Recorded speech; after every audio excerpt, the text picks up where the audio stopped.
We are going to begin a printmaking journey, and I'm going to teach you about radial symmetry. Eek! I'm going off the camera screen. And through snowflakes. Snowflakes are radially symmetrical. Let's learn how to do it. Hello, my talented artists.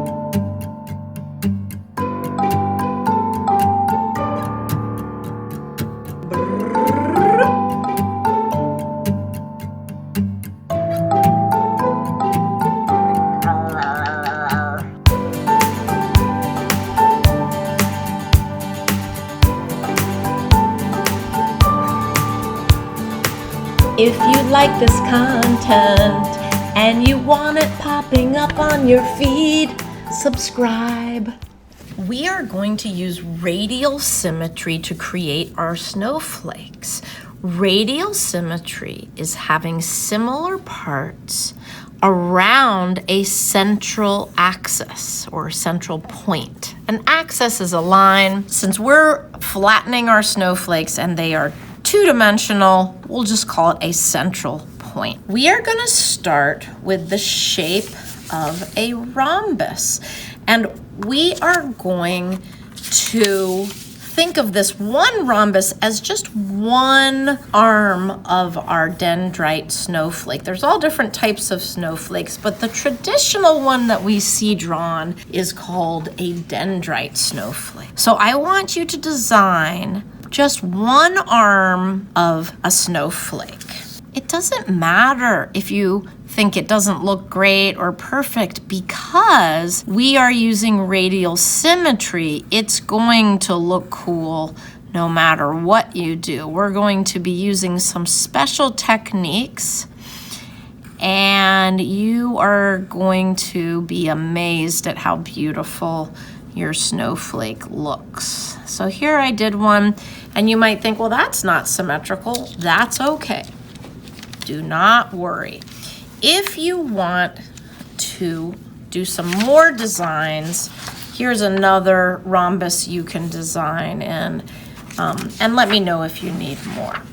Once you have made a design that you like, what you're going to do is you're going to get a tracing paper, and on the back of this sheet, this snowflake sheet on radial symmetry and printmaking, you are going to lay your tracing paper so that this image, this basic structure of a snowflake, is in the middle. And you're going to take a special pencil called an ebony pencil. An ebony pencil is softer, so it will transfer. We're going to be transferring this image. And you're going to take your ebony pencil and you are going to carefully go over tracing these lines. Oops, that wasn't perfect. That's okay. If it is your choice whether you do these little wide V shapes, these little angles, or not. For right now, I'm going to not do them. Once you have this shape right here, I want you to take your tracing paper off your sheet so you can see clearly, and at the very edge with a regular pencil, because it doesn't smear, I want you to write your name so that you don't lose it, and write your secret code. Now, you're gonna go back to your sketches that you've been working on, and you're gonna find the one that you want. I want you to fit your rhombus right in there so it fits perfectly in there. And you are going to take your pencil and you are going to trace your lines with your ebony pencil. Sometimes it helps to put two fingers next to where you're tracing, and then you can see the drawing underneath a little bit better.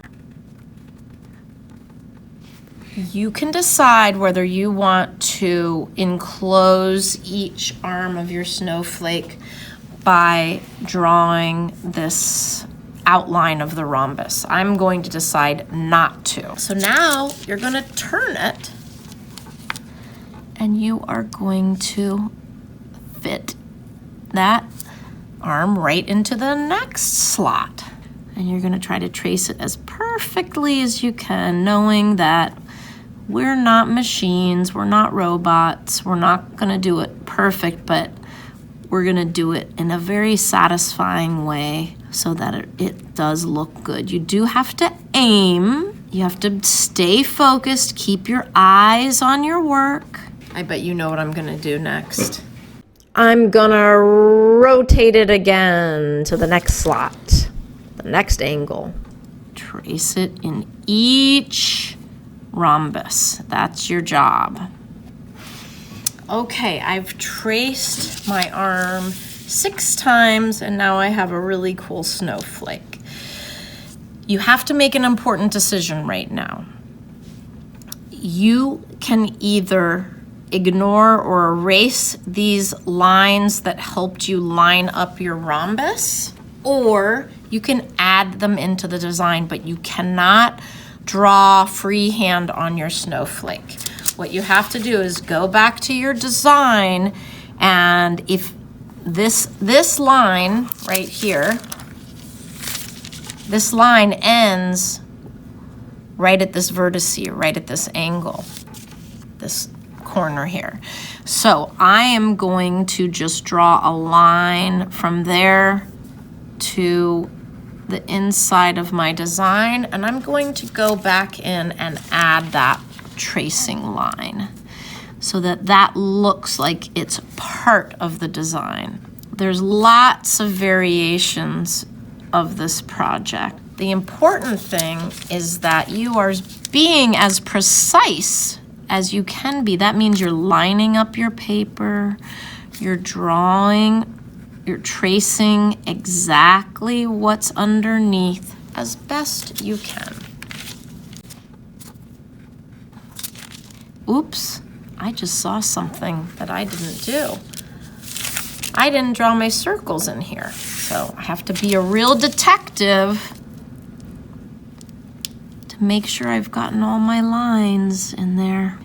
Oops, I didn't do that one very accurately. I don't need to erase it. I'm just gonna go over the real line, and I will not draw over this mistake line that I made right there.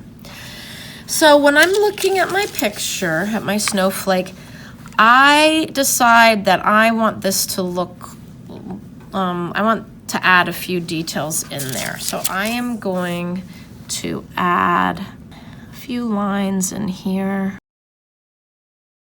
Now I have to trace it. I can't just draw on this. I have to do it on this one first, and then I can trace it.